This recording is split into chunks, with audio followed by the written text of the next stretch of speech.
যিমান দিন আমি বিসম্বাদ কৰিছোঁ ঘাটুৱা ডাঙৰীয়াটো বা তেওঁৰ পৰিয়ালটোতো আমাৰ লগতে আছিল গতিকে তেওঁ কিমান তৰুণ গগৈক ভাল পায় গৌৰৱ গগৈ ভাল পায়তো আমাতকৈতো কোনেও নাজানে গতিকে এইবিলাক ধুলাই পৰি আছে ডাইৰেক্ট ক'ত ইনডাইৰেক্ট থাকিছে এইটো ডাইৰেক্টে মাৰি আছে যোৱা অসুবিধা নহয় আকৌ লগাইছে প্ৰাইম মিনিষ্টাৰ লগত এই প্ৰধানমন্ত্ৰী যাব তেওঁৰ লগত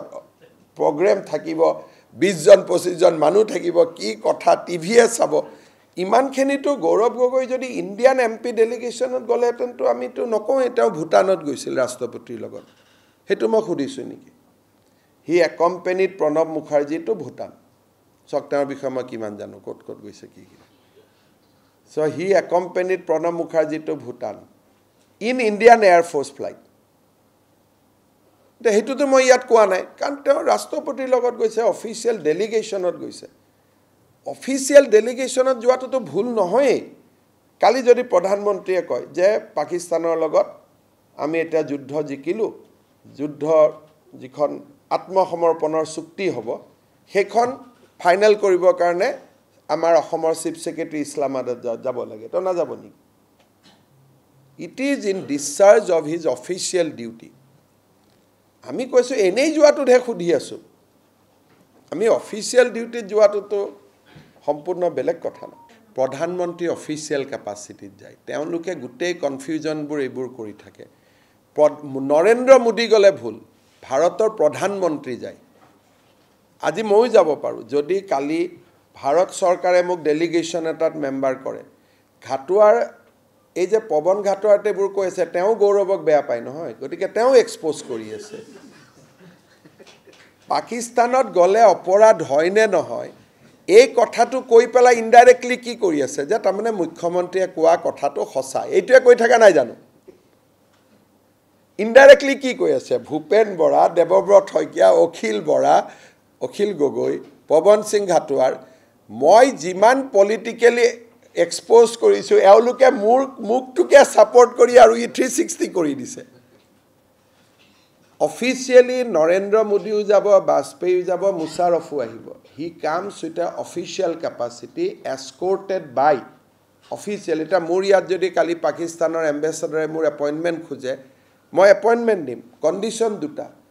ইয়াতে মিনিষ্ট্ৰী অফ এক্সটাৰ্নেল এফেয়াৰ্ছৰ এজন মানুহ বহি থাকিব লাগিব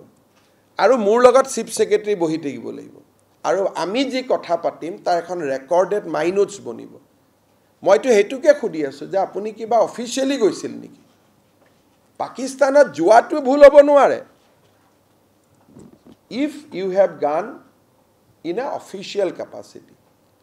এটা নৰেন্দ্ৰ মোদী ক'ত ক'ত গৈছিল এইটোতো সবেই জানা কথা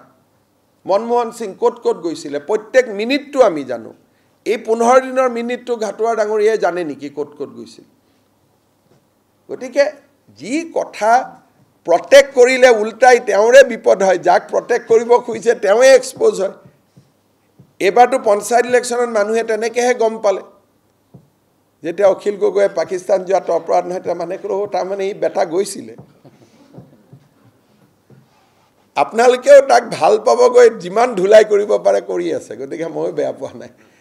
কেতিয়াবা ভাল পাব গ'লেও কেতিয়াবা ডায়েবেটিছ পেচেণ্ট এটাক মৰমতে মিঠাই খুৱাই দিলেও গণ্ডগোল হৈ নাযায় জানো খুৱাজনে ভাবে যে মইতো মিঠায়ে খুৱাই আছোঁ মৰমতে খুৱাইছোঁ কিন্তু বডিয়েতো নামানে এইটো মৰমত খুৱাইছনে নে কষ্টত খুৱাইছ চুগাৰ বহুত ঘৰত আজিকালি গেষ্ট আহে নহয় তেলত ভজা পোলাও মাংস বৰ মৰমতে খুৱায় হ'লটো মৰম কিন্তু তাৰ বডিটোত কিমান এফেক্ট কৰি দিছে এইটোতো খুৱাজনে গম নাপায় ঘাটুৱাৰে বহুত দিনৰ পৰা এইবিলাকক এইসকলক বেয়া পায় আমি বহুত দিন আছিলোতো লগত গতিকে বেয়া পোৱা মানুহখিনিয়ে ধুলাই মাৰি আছে গতিকে মই একো ক'বলগীয়া হোৱাই নাই আমি কংগ্ৰেছত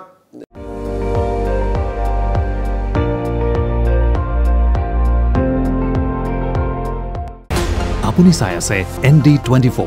সৰ্বশ্ৰেষ্ঠ নহয় সৰ্বোত্তমৰ দৌৰ